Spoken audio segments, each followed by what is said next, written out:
Hello दोस्तों, मैं हूं अभिषेक कुमार और आज की क्लास में हम बात करेंगे एक्सेलरेटेड प्योर रोलिंग की one of the most challenging topics of rotation mechanics. लोगों को बहुत तकलीफ आती है इसमें, लेकिन यकीन मानिए काफी आसान है, काफी इजी है और इसका एहसास इस वीडियो सेशन के एंड होने तक आपको हो जाएगा। तो मेरे साथ बने रहिए। आइए शुरू करते हैं। पहले बेसिक फंडे ले लें कि फंडा क्या है, फॉर्मूले क्या है। आइए देखें जरा। हमने अभी तक रोलिंग में डिफाइन कर लिया कि अगर मान लो ये फिक्स सरफेस है,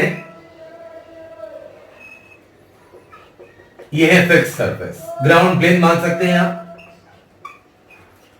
अगर बॉडी v वेलोसिटी से घूम रही है, ओमेगा एंगुलर वेलोसिटी से रोटेट कर रही है, ये हमने पहले पढ़ा हुआ है। वैसे ही अगर मान लो मूविंग सरफेस पे आपको रोलिंग कंडीशन पढ़ाई मैंने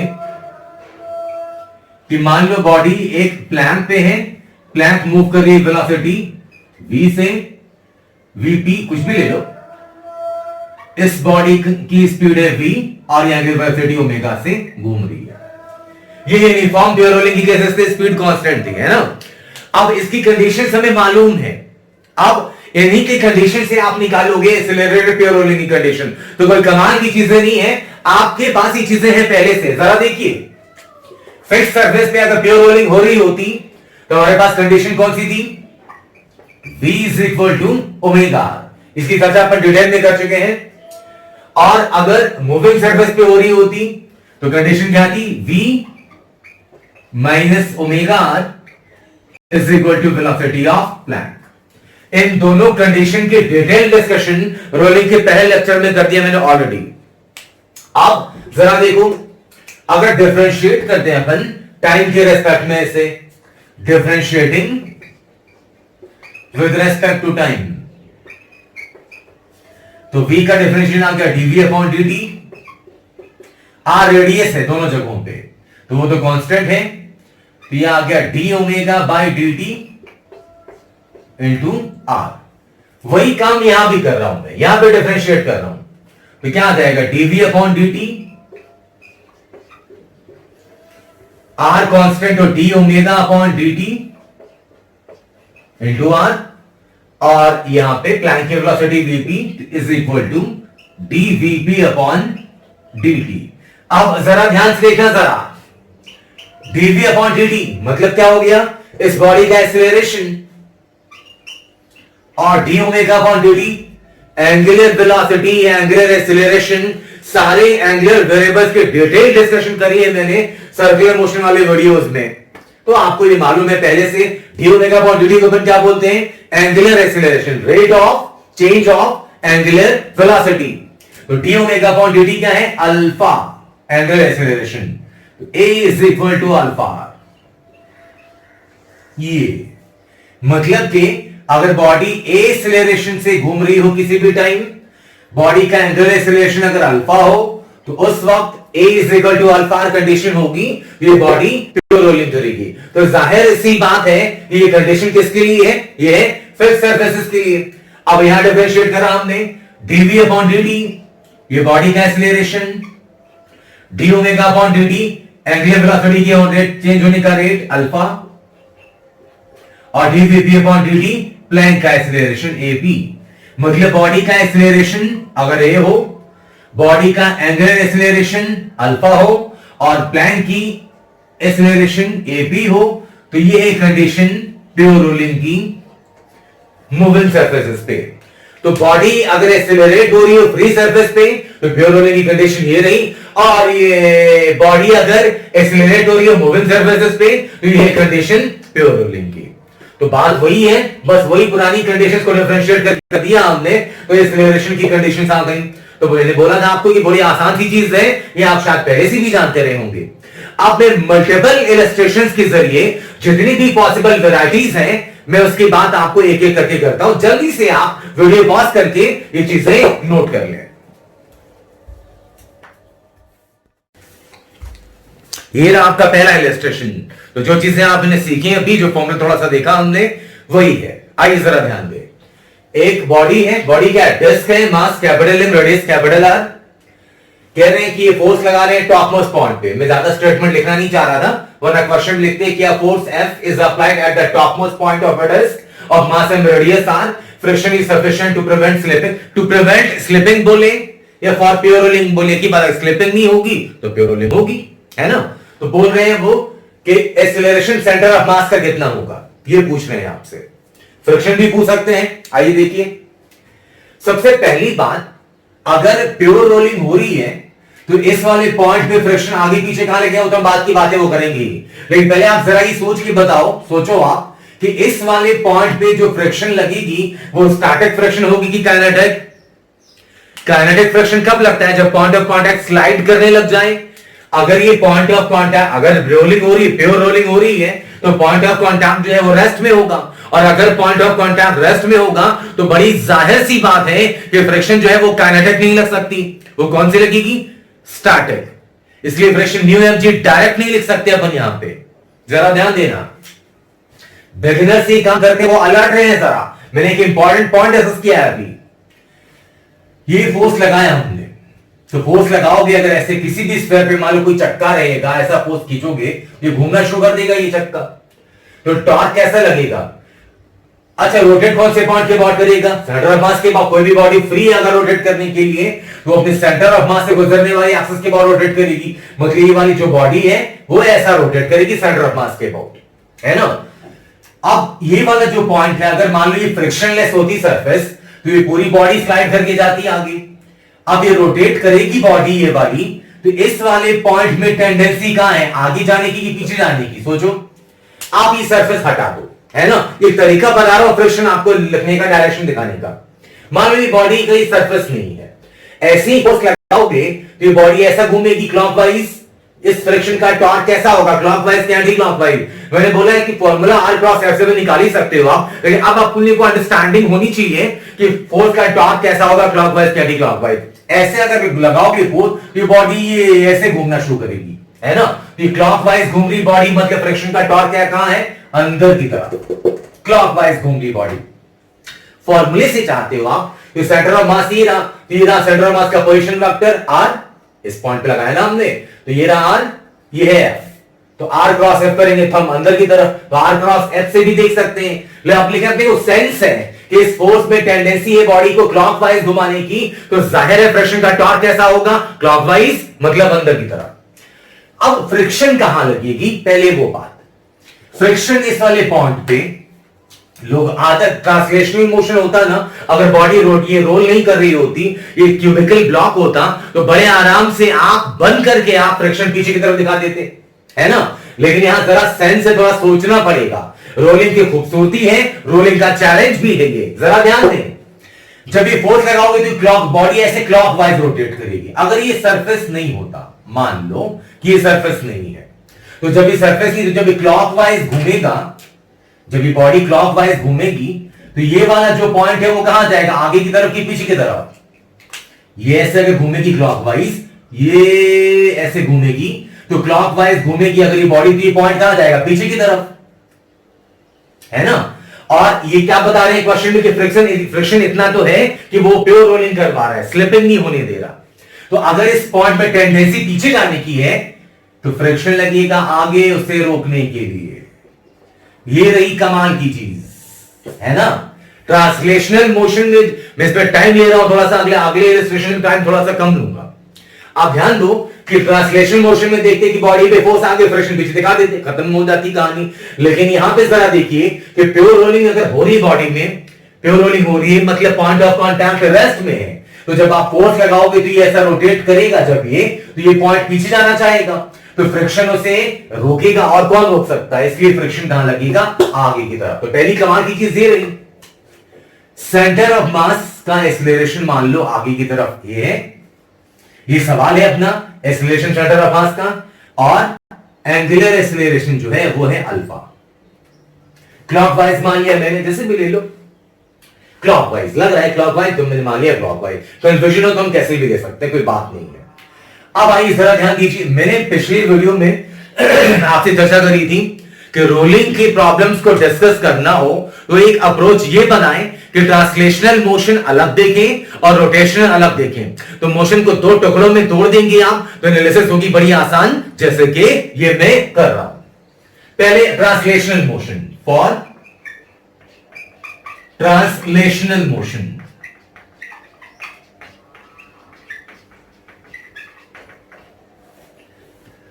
Newton second law, F net is equal to mass into acceleration. तो नेट फोर्स कितना है बॉडी में? कैपिटल एफ भी आगे की तरफ, फ्रिक्शन भी आगे की तरफ। तो capital F plus small F, net force दोनों सेम डायरेक्शन में ऐड कर दिया, is equal to small F मतलब वो फ्रिक्शन, मास इनटू एक्सीलरेशन।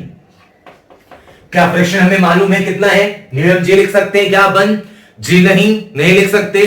क्यों नहीं लिख सकते? क्योंकि फ्रिक्शन क्या काइनेटिक फ्रिक्शन है?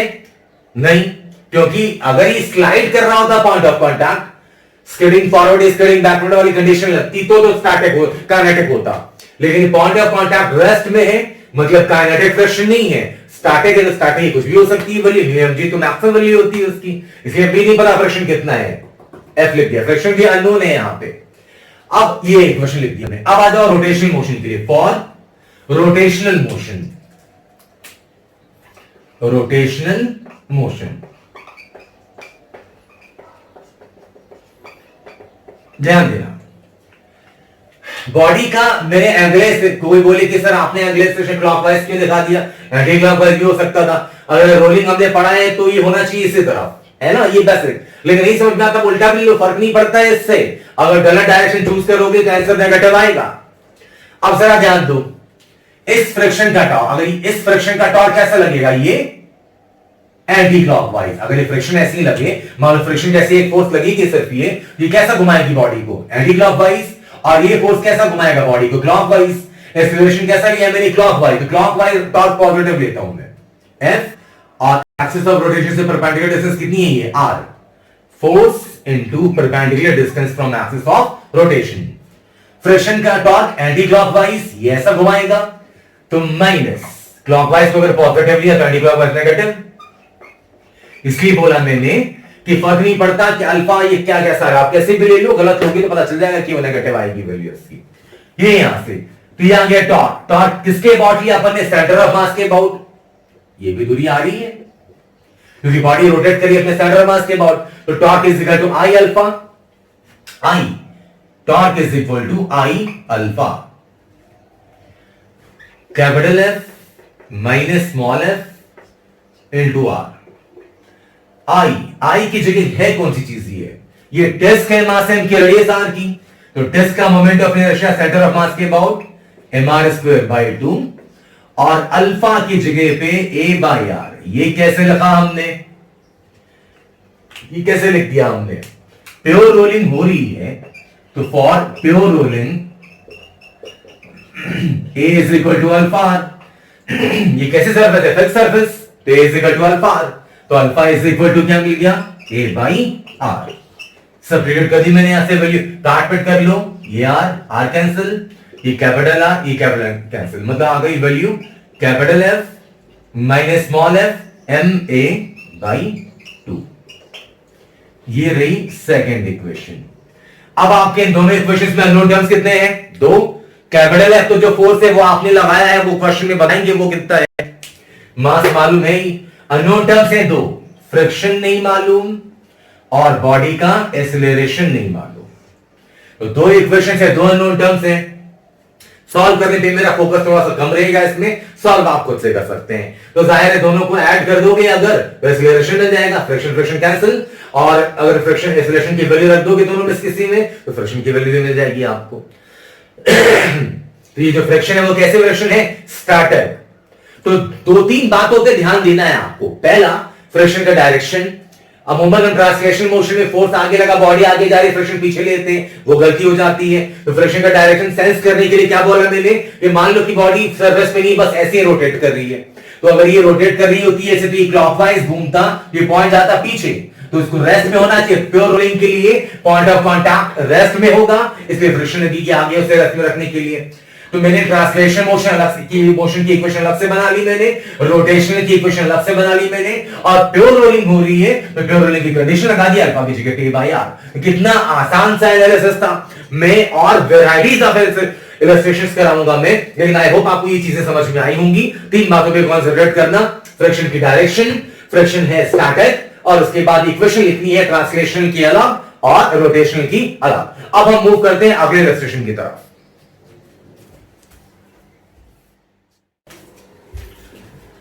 ये रहा आपका नेक्स्ट इलस्ट्रेशन, ध्यान दीजिए। एक स्फीयर है जिसकी मास एम रेडियस आर, इसके सेंटर से हॉरिजॉन्टल फोर्स लग रही है, फोर्स कैसी हॉरिजॉन्टल है एफ। कह रहे हैं कि इस एफ की मैक्सिमम वैल्यू कितनी होगी, find the maximum value of force F so that the given sphere of mass M and radius R undergoes pure rolling. इसकी मैक्सिमम वैल्यू कितनी होगी ताकि ये स्फीयर प्योर रोलिंग करे। तो पहली बात स्फीयर की चर्चा होती है तो ध्यान में आता है स्फीयर कौन सा, हमने दो पढ़े हैं, सॉलिड और हॉलो स्फीयर। अगर क्वेश्चन में ना कुछ बताएं तो अपन सॉलिड स्फीयर लेके ही काम करेंगे। क्लियर है पॉइंट? आइए, प्योर रोलिंग कर रहा है स्फीयर, उन्होंने बोला है कि स्फीयर अंडरगोज प्योर रोलिंग। ध्यान देते हैं, पहले अपन फ्रिक्शन का सोचिए कि फ्रिक्शन कहां लगेगा, है ना। पिछले वाले क्वेश्चन में बताया, आप यहां जरा ध्यान दो। इस वाले पॉइंट पे फोर्स लगाओगे तो क्या इस वाले फोर्स का टॉर्क होगा? नहीं, बॉडी फ्री है रोटेट करने के लिए। अगर बॉडी फ्री है रोटेट करने की तो रोटेट करेगी सेंटर ऑफ मास के अबाउट, और ये फोर्स किधर से गुजर रहा है? सेंटर ऑफ मास से ही, इसलिए इस फोर्स का टॉर्क तो होगा नहीं। फिलहाल प्योर रोलिंग कर रही बॉडी। अब जरा ध्यान दो, प्योर रोलिंग कर रही है मतलब जो पॉइंट ऑफ कॉन्टैक्ट है वो होना चाहिए रेस्ट में, ये फिक्स सरफेस है, ये ध्यान देना। तो अगर मान लो कि फोर्स लगेगी तो पूरा सिस्टम आगे बढ़ेगा, पूरा सिस्टम जाएगा आगे, मतलब इस पॉइंट ऑफ कॉन्टैक्ट में आगे स्लाइड होने की टेंडेंसी होगी। इस पॉइंट ऑफ कॉन्टैक्ट में आगे स्लाइड होने की टेंडेंसी होगी तो फ्रिक्शन लगेगा पीछे की तरफ और वो उसको आगे जाने से रोकेगा।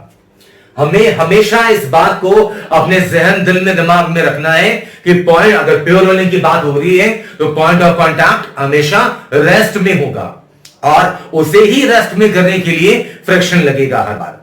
यही कॉमन सेंस है जिसे इलस्ट्रेशन दर इलस्ट्रेशन में आपको समझाता जाऊंगा जब तक कि आपको ये बातें समझ में ना आ जाए। तो ये फोर्स करके इसका टॉर्क ये रोटेट नहीं करवाएगा, है ना, ये फोर्स नहीं करवाएगा, ये सेंटर से गुजर रहा है तो ये फोर्स इस पूरे सिस्टम को आगे लेके जाएगा तो पॉइंट ऑफ कॉन्टैक्ट भी आगे स्लाइड करना चाहेगा, लेकिन इसको रेस्ट में होना है प्योर रोलिंग के लिए, इसलिए फ्रिक्शन लगेगा पीछे ताकि ये जो पॉइंट ऑफ कॉन्टैक्ट है ये रेस्ट में रहे।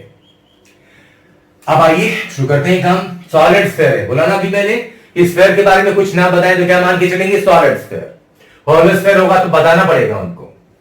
तो पहले translational motion, for translational motion, जैसा कि मैं बार बार पिछले वीडियो से आपको बता रहा हूं कि रोलिंग के प्रॉब्लम्स को दो टुकड़ों में तोड़ दें, एक कहानी लिखें ट्रांसलेशनल की और एक रोटेशनल की।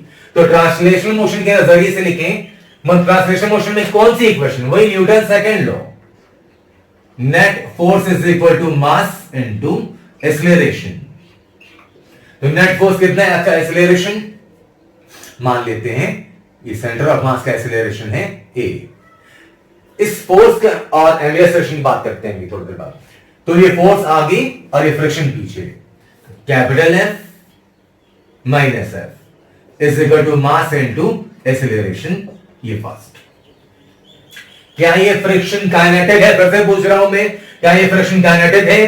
क्या ये फ्रिक्शन न्यू mg लिख सकते हैं अपन? नहीं, क्योंकि ये पॉइंट ऑफ कांटेक्ट स्लाइड नहीं कर रहा, पॉइंट ऑफ कांटेक्ट रेस्ट में है और रेस्ट में जो फ्रिक्शन लगती है तो कौन सी फ्रिक्शन होती है? वो स्टैटिक। तो स्टैटिक की तो कुछ भी हो सकती है, वही जीरो से लेकर मैक्सिमम तक कुछ भी, इसलिए अभी पता नहीं फ्रिक्शन है कितना।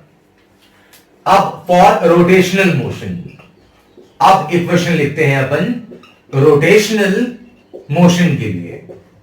ध्यान से देखना जरा, अगर अंदाजा लग जाता है कुछ चीजों का तो अपना काम कर लेते हैं शुरू में। वैसे अल्फा कहीं भी ले लो, मैंने बोला फर्क नहीं पड़ता क्लॉकवाइज या डी क्लॉकवाइज। आपको पता है कि अगर प्योर रोलिंग करेगा तो अल्फा इधर ही दिखाना चाहिए मुझे, है ना, जो अभी शुरुआत में पढ़ा हमने। लेकिन अगर आपको अंदाजा नहीं मिल रहा तो आप कैसे भी ले लो, फर्क नहीं पड़ता है इससे। हाँ, बस ये कि डायरेक्शन अगर हम क्लॉकवाइज पॉजिटिव लोगे तो एंटी क्लॉकवाइज जो आप लाएगा उसको नेगेटिव लिखना पड़ेगा।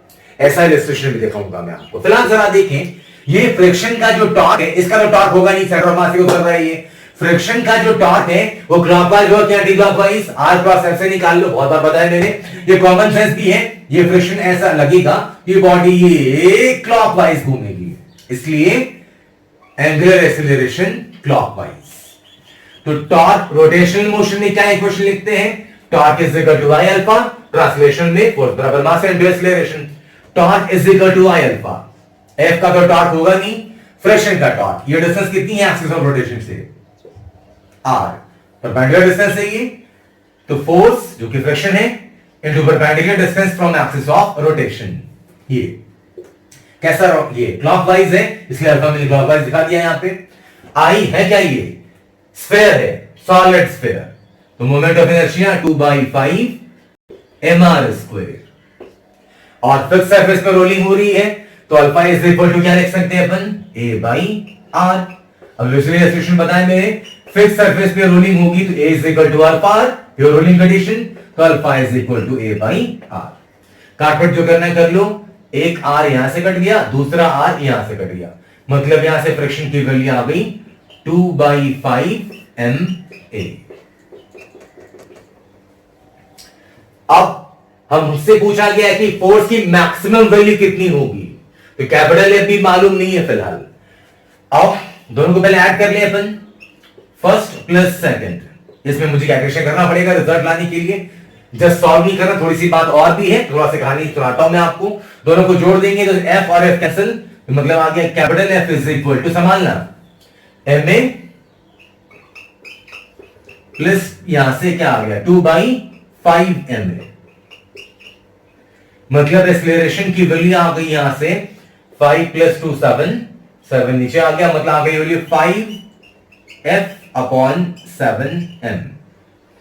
ये एक्सीलरेशन आ गया सेंटर ऑफ मास का।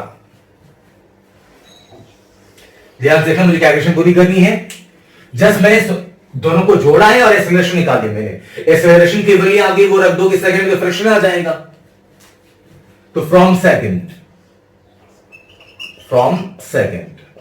फ्रिक्शन है 2/5 ma, तो 2/5 m, एक्सीलरेशन की जगह 5f/7m। ये देख लें आप, एक्सीलरेशन की जगह 5f/7m जो लेकर आए अभी अपन, तो यहां से जो कटा काट लो भाई, 5 कट गया, कैपिटल M कट गया, तो फ्रिक्शन फोर्स की वैल्यू आ गई फाइनली 2f/7। ये आ गई फ्रिक्शन फोर्स की वैल्यू, ये यहां था एक्सीलरेशन, लेकिन कैपिटल एफ नहीं मालूम। हमारा सवाल था कि कैपिटल एफ की मैक्सिमम वैल्यू कितनी हो ताकि बॉडी प्योर रोलिंग करे। अब जरा ध्यान से देखना, जरा फ्रिक्शन जो है वो या तो न्यूएन से कम होगा या न्यूएन के बराबर होगा। इसका mg नीचे की तरफ और ये नॉर्मल रिएक्शन, तो mg is equal to vertically तो इक्विलिब्रियम ऊपर नीचे नहीं कर रही बॉडी, तो mg और नॉर्मल रिएक्शन क्या होगा बराबर, तो आप फ्रिक्शन फोर्स की जगह ध्यान से देखना, बस कैलकुलेशन कर रहा हूं मैं, 2f/7, ये फ्रिक्शन फोर्स की जगह 2f/7 less than equal to mu. Normal reaction जो है वो mg को बैलेंस करेगा, वर्टिकली तो मोशन नहीं करी बॉडी, तो m की जगह पे mg, तो कैपिटल F की वैल्यू आ गई यहां से less than equal to 7 mu mg/2। जो कैपिटल F फोर्स लगा रहे हैं आप, वो होनी चाहिए 7 न्यू mg/2 से कम या तो बराबर, तो मैक्सिमम वैल्यू कितनी हो गई, या तो 7 न्यू mg/2 से कम है या तो उसके बराबर है, उससे ज्यादा नहीं है, तो मैक्सिमम वैल्यू कितनी आ गई 7 न्यू mg/2। पूरी प्रॉब्लम के एनालिसिस कैसे करी हमने, क्या मानकर कि बॉडी प्योर रोलिंग कर रही है, प्योर रोलिंग कंडीशन लगाई मैंने यहां पे A is equal to alpha. मतलब अगर आप चाहते हैं कि ये सिस्टम प्योर रोलिंग करे, ऐसे हालात में जब आप ये फोर्स लगा रहे होंगे तो जो मैक्सिमम फोर्स लगा सकते हो आप वो है इतनी। तो थोड़ी सी डिफरेंट वैरायटी की प्रॉब्लम थी पिछले वाले से, लेकिन फंडा मेरा जो स्ट्रेस है पूरे वीडियो सेशन में वो ये रहेगा कि आप फ्रिक्शन के डायरेक्शन को समझ सकें। तो आई होप की परेशानी नहीं हो रही होगी आपको। हम चलते हैं अगले इलस्ट्रेशन की तरफ।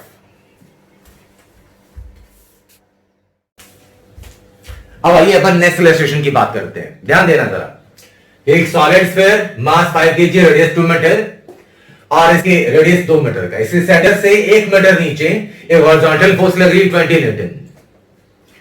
पूछ रहे हैं, क्या पूछ रहे हैं, वो कह रहे हैं कि फ्रिक्शन सफिशिएंट है प्योर रोलिंग के लिए, मतलब ये बॉडी प्योर रोलिंग कर रही है।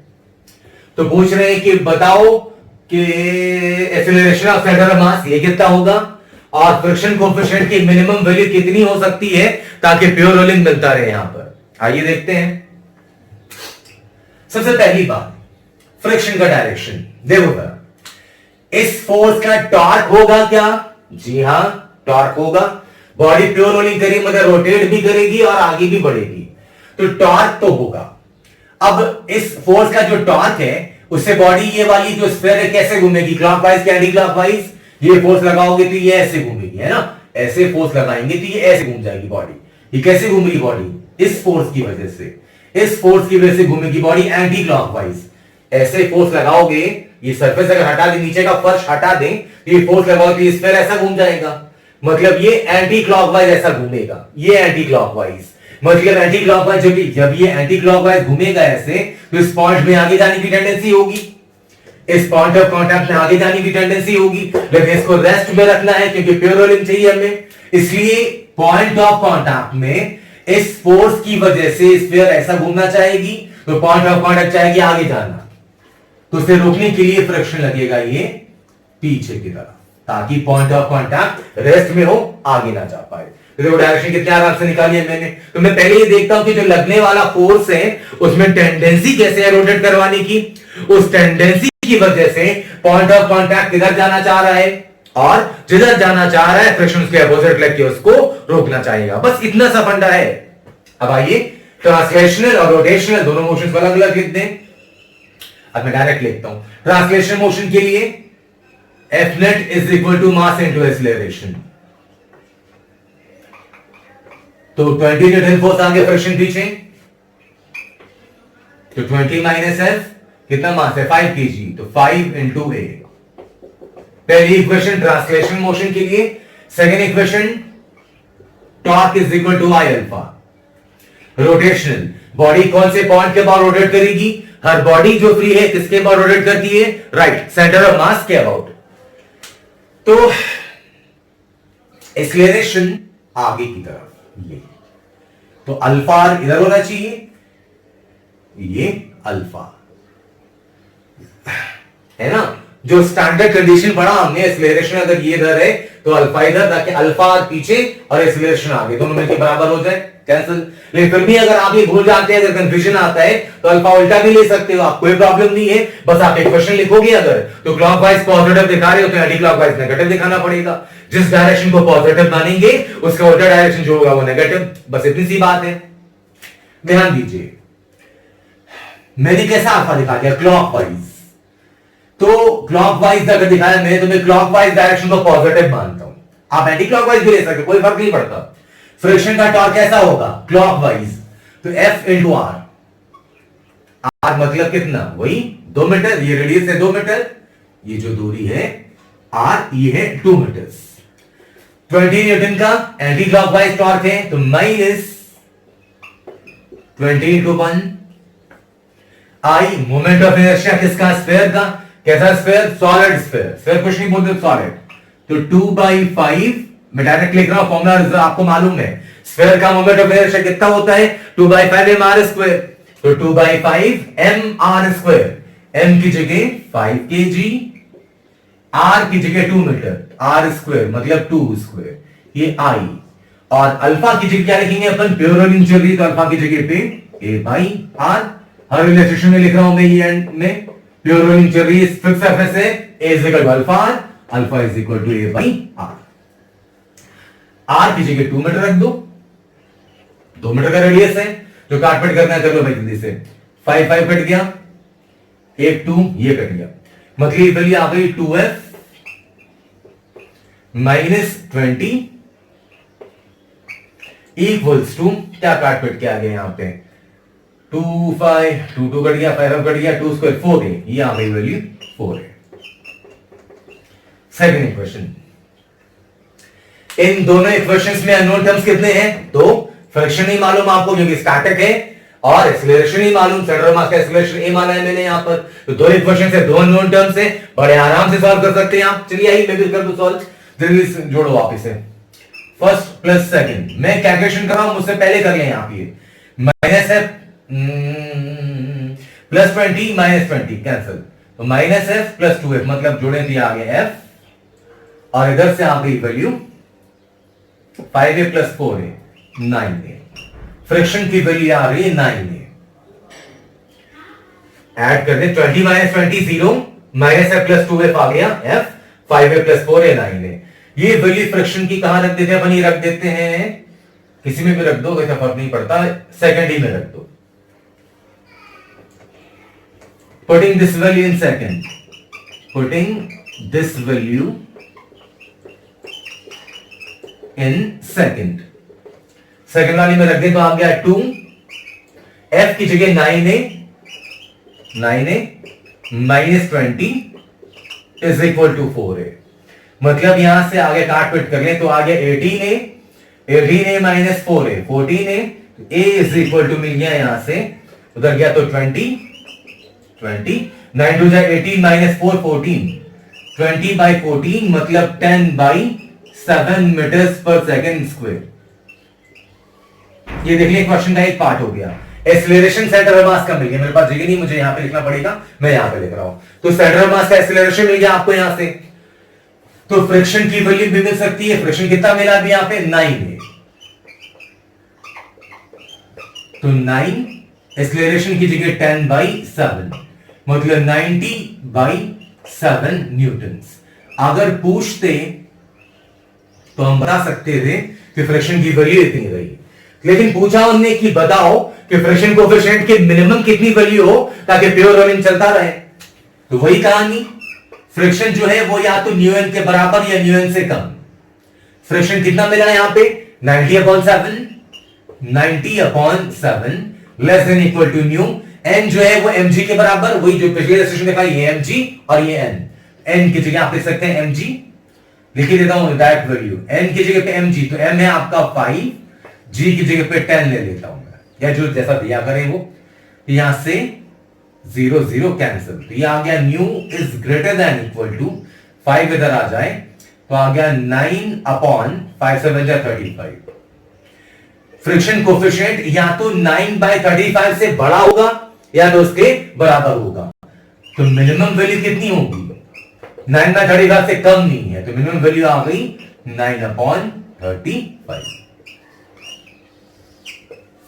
ये तो आई होप आपकी चीजें समझ में आ रही होंगी। अब मूव करते हैं अगले सेशन की तरफ। आप वीडियो पॉज करके चीजें नोट कर लें, और फ्रिक्शन के डायरेक्शन हर बार में कैसे ले रहा हूं इस पे जरा कॉन्सेंट्रेट करें आप अच्छे से। चलते हैं हम अगले इलस्ट्रेशन की तरफ।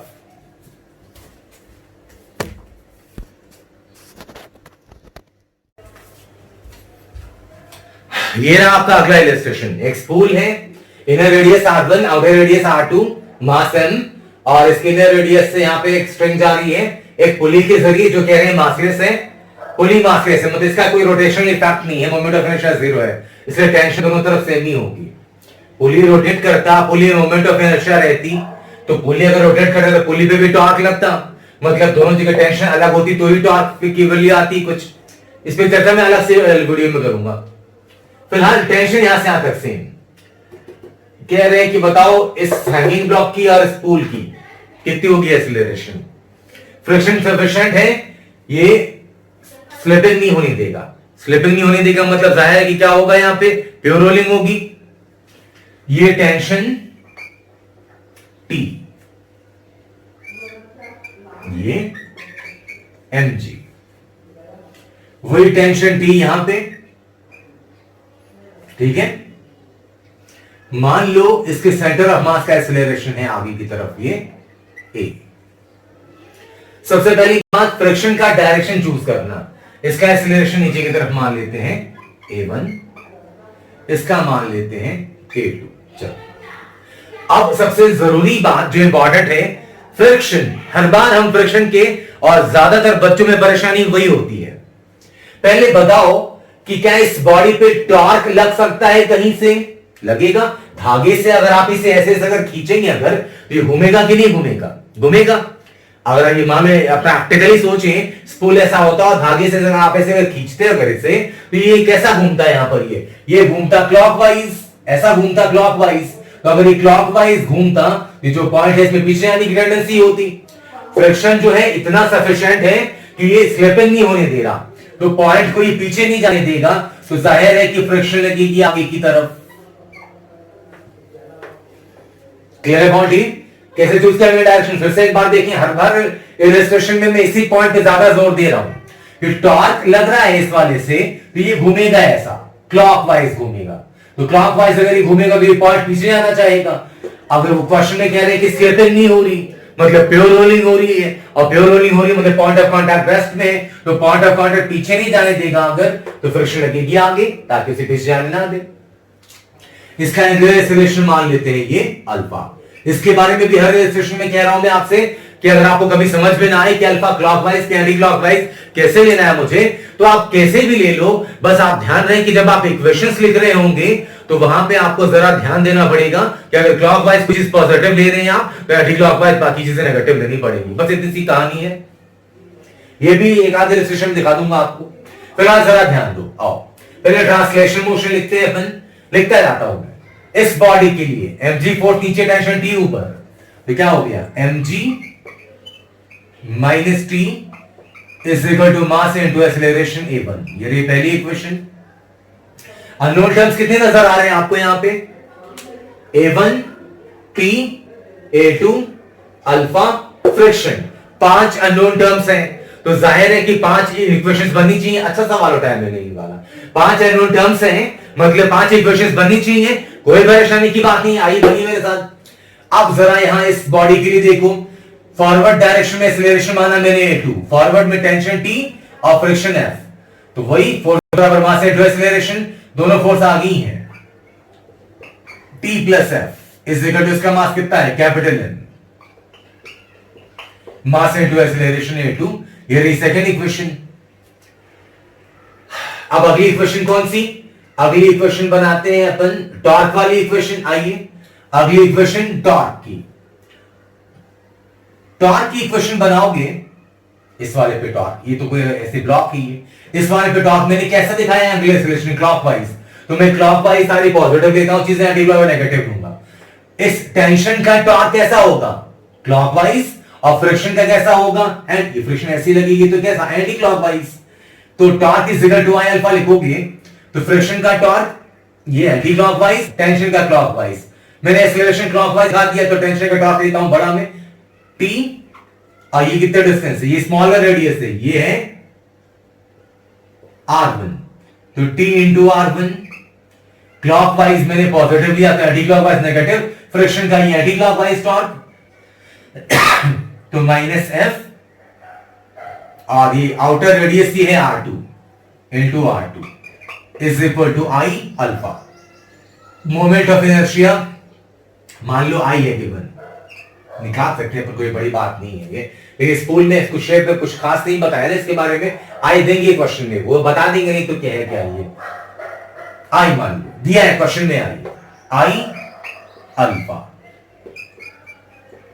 थर्ड इक्वेशन, फिक्स सरफेस पे ये घूम रही है, तो फिक्स सरफेस पे घूम रही है अगर, तो फिक्स सरफेस पे कंडीशन कौन सी? रोलिंग वाली। a is equal to alpha r, इसका एक्सेलरेशन कितना है? a2 a is equal to alpha, और r कौन सी? ये इनर रेडियस r1, नहीं आउटर रेडियस। पूरी बॉडी घूम रही है ना ये, तो सेंटर ऑफ मास का a2 is equal to alpha r2। पूरे बॉडी की रोटेट कर रही है ना, तो पूरे बॉडी का ये लिया हमने रेडियस ही। 4 इक्वेशंस आ गई, अननोन टर्म से 5। पांचवी इक्वेशन कहां से बनाए? आप जरा गौर करें कि स्ट्रिंग का जो टॉप मोस्ट पॉइंट है वो, अगर ये पूरी बॉडी a2 एक्सेलरेशन से जा रही है तो टॉप मोस्ट पॉइंट भी a2 एक्सेलरेशन से जाएगा। क्लियर पॉइंट है? और टॉप मोस्ट पॉइंट में एक एक्सेलरेशन आएगा अल्फा आर भी, है ना, अल्फा आर। तो अल्फा और आर, टॉप मोस्ट पॉइंट की दूरी कितनी है एक्सिस रोटेशन से? r1, तो अल्फा r1, मतलब टॉप मोस्ट पॉइंट देख रहे हैं ना कि ये टॉप मोस्ट पॉइंट जो है यहाँ पे कितने एक्सेलरेशन निकल रहा है? a2 प्लस अल्फा r1, मतलब ये स्ट्रिंग निकली यहाँ पे a2 plus alpha r1 acceleration से। तो ये पॉइंट, ये पॉइंट, ये पॉइंट, ये पॉइंट, ये पॉइंट, ये एक ही स्ट्रिंग है, ये निकल रहा है बाहर यहां से a2 plus alpha r1 acceleration से। और जो स्ट्रिंग का ये पॉइंट है, ये जो कॉर्नर है, ये अटैच है जिस ब्लॉक से, ये वाला पॉइंट नीचे आ रहा होगा A1 एक्सेलरेशन से, तो इस पॉइंट का एक्सेलरेशन नीचे A1 और इस पॉइंट का A2 प्लस अल्फा R1 नीचे की तरफ। स्ट्रिंग के दो पॉइंट की वेलोसिटी स्ट्रिंग के लॉन्ग सेम होनी चाहिए, या फिर स्ट्रिंग के दो पॉइंट का एक्सेलरेशन स्ट्रिंग के अलॉन्ग सेम होना चाहिए। ऐसा नहीं होगा तो क्या होगा, सोचो कि अगर इसका एक्सेलरेशन ज्यादा होगा, ये ज्यादा तेजी से भागेगा, स्ट्रिंग टूट जाएगी। अगर ये कम स्पीड से भागेगा, ये एक्सेलरेशन होना चाहिए मुझे, और ये कम एक्सेलरेशन है तो ये फास्ट भागेगा, ये फास्ट आएगा, ये स्लो होगा तो स्प्रिंग स्लैप हो जाएगी, ढीली हो जाएगी। दोनों में से कुछ नहीं हो रहा। ऐसी चर्चा में डिटेल में कंस्ट्रेंट मोशन में करा है। लॉज ऑफ, अगर आप डायरेक्ट इस वीडियो को देखने आए हैं और इसमें कंफ्यूजन हो तो लॉज ऑफ मोशन के प्लेलिस्ट में आपको कंस्ट्रेंट मोशन का वीडियो मिलेगा इस पे। तो फिलहाल स्ट्रिंग के दो पॉइंट की वेलोसिटी या एक्सेलरेशन स्ट्रिंग के अलोंग सेम होनी चाहिए, इसलिए जो एक्सेलरेशन इस वाले पॉइंट का होगा वही एक्सेलरेशन इस वाले पॉइंट का होना चाहिए। इसे क्या बोलते हैं अपन, स्ट्रिंग कंस्ट्रेंट। तो फ्रॉम स्ट्रिंग कंस्ट्रेंट ये आ गया A2 प्लस अल्फा R1,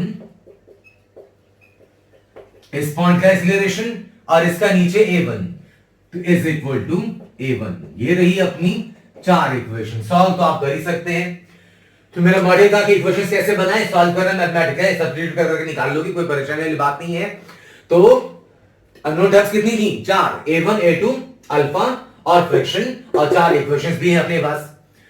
तो चलिए जल्दी से बड़ी पांच की चीजें नोट कर लें, हम मूव करते हैं अगले इलस्ट्रेशन की तरफ।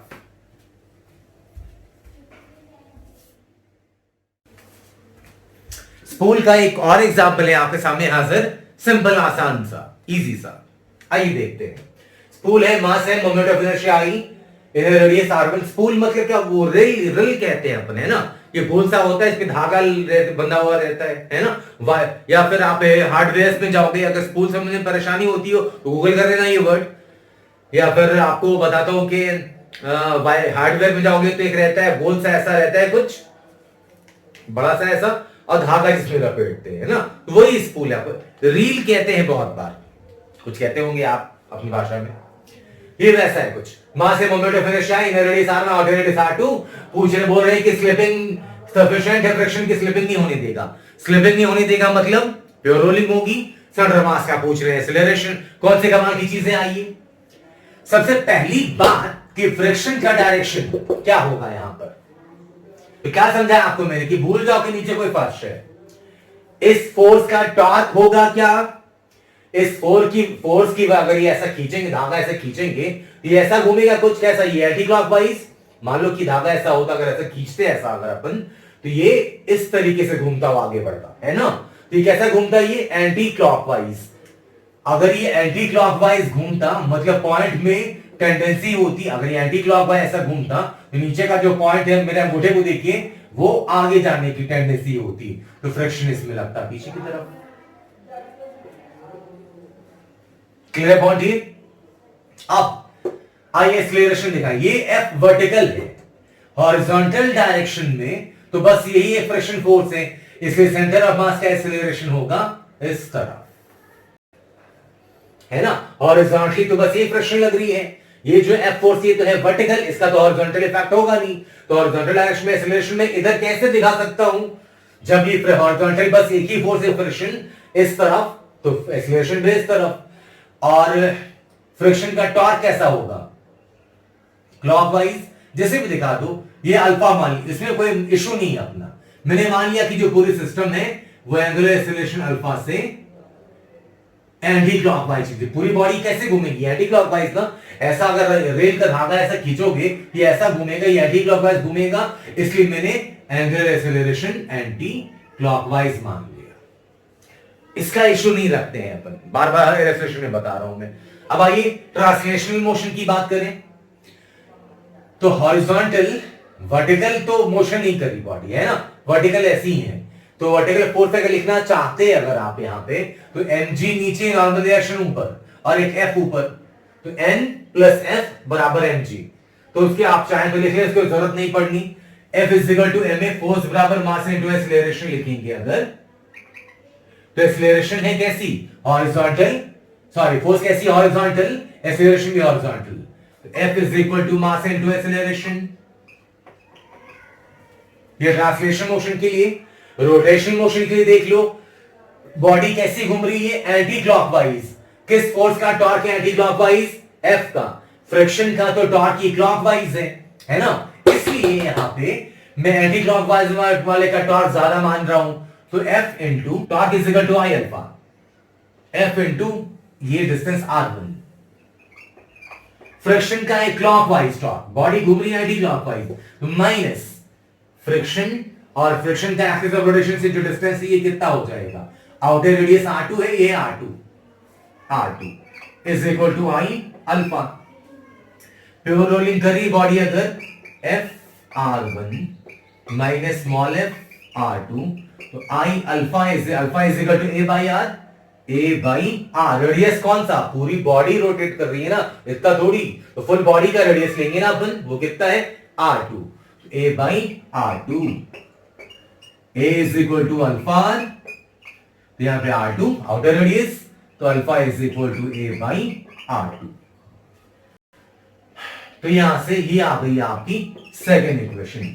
अननोन टर्म्स कितनी है यहां पे आपके पास? 2, एक्सीलरेशन और फ्रिक्शन, और इक्वेशंस कितनी आ गई यहां से? 2। तो बड़े आराम से आप सॉल्व कर सकते हैं। मैंने जस्ट आपको एनालिसिस के पॉइंट ऑफ व्यू से बता दिया कि इक्वेशन कैसे बनाएंगे। सॉल्व करने की बारी है तो कोई परेशानी की बात नहीं है। आप यहां से फ्रिक्शन की वैल्यू उठाइए, यहां रख दीजिए, है ना, ये एक्सीलरेशन मिल जाएगा, एक्सीलरेशन उठा के रख दो वापस से, तो फ्रिक्शन मिल जाएगा। तो स्पूल का एक छोटा सा एग्जांपल और भी था, इससे आपको एनालिसिस हर बात देख रहे थे, बल्कि हर बार बॉडी इधर ही जा रही थी, तो मेरा मॉडल था कि आप जरा ध्यान दो कि बॉडी किधर थी। इस बार बॉडी इस तरफ जा रही है, एक्सीलरेशन इधर दिखाया हमने, क्योंकि हॉरिजॉन्टल सिर्फ एक फ्रिक्शन फोर्स ही लग रही थी। अब अगला एक्सरसाइज देखते हैं अपन, जल्दी से वीडियो पास की चीजें नोट कर लें आप।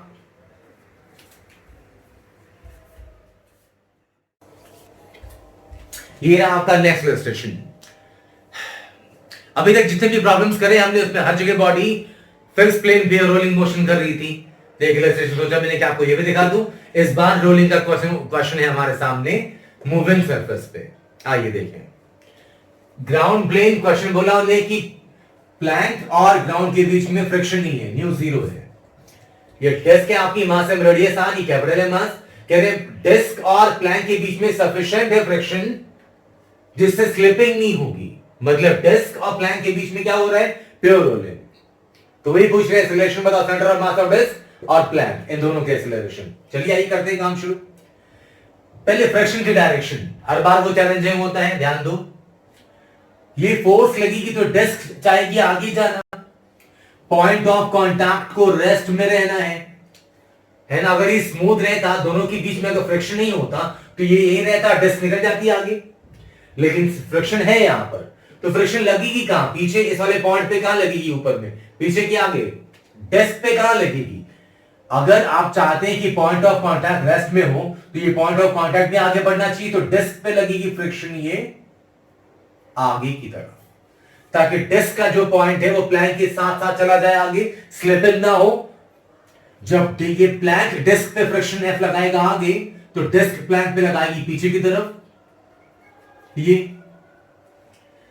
इसका प्लैंक का एक्सीलरेशन मान लेते हैं ये A1, डिस्क का मान लेते हैं ये A2, डिस्क का एक्सीलरेशन ये मान लेते हैं एक्सीलरेशन अल्फा।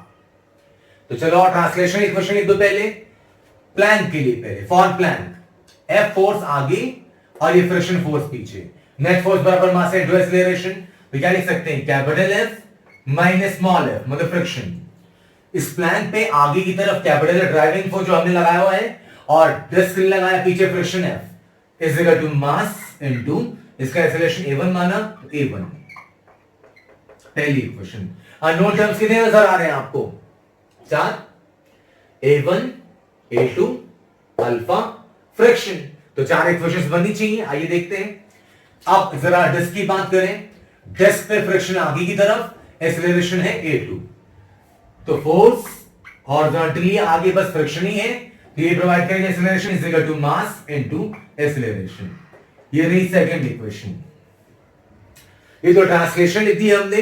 अब रोटेशनल डिस्क के लिए कौन सी equation? Torque is equal to I alpha.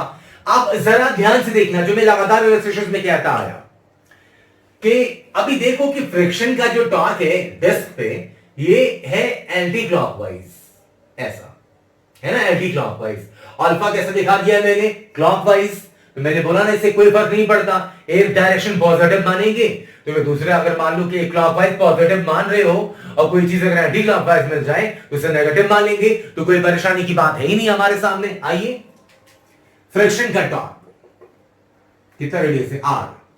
Torque हो गया F into R is equal to I alpha.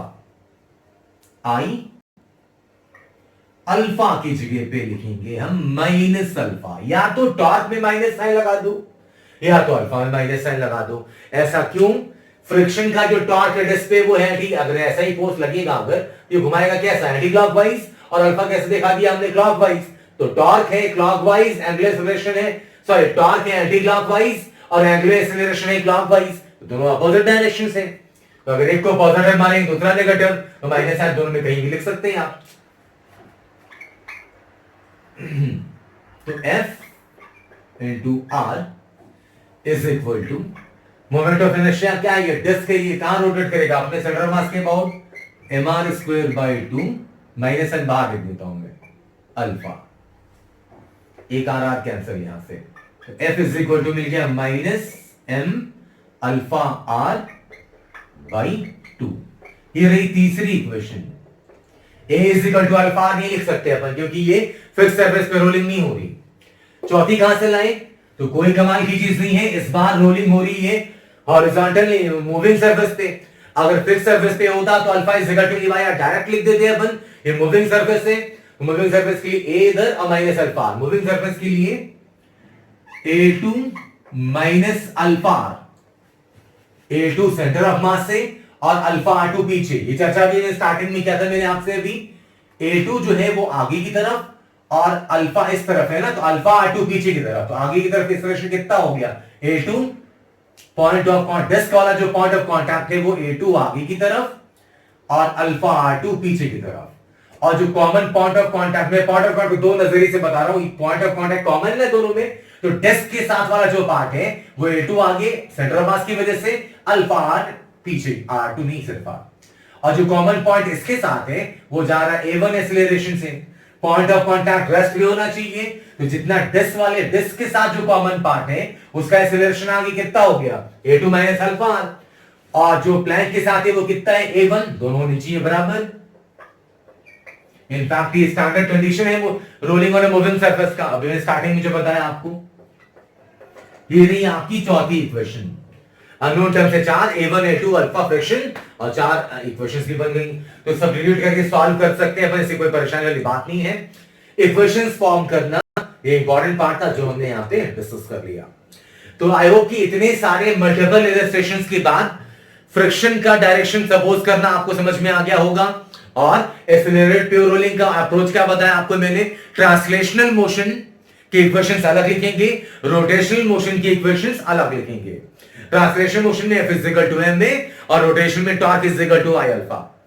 अब एक्सेलरेटेड प्योर रोलिंग का एक केस और भी है, rolling on an incline plane, जिस पे मैं अलग वीडियो नेक्स्ट वीडियो में पोस्ट करूंगा। तो अगर किसी किस्म की परेशानी हो रही होगी, कोई चीजें हो अगर, तो मुझे फीडबैक कमेंट में मुझे बताएं। मिलते हैं नेक्स्ट लेक्चर में। Thank you so much. जय हिंद, जय भारत।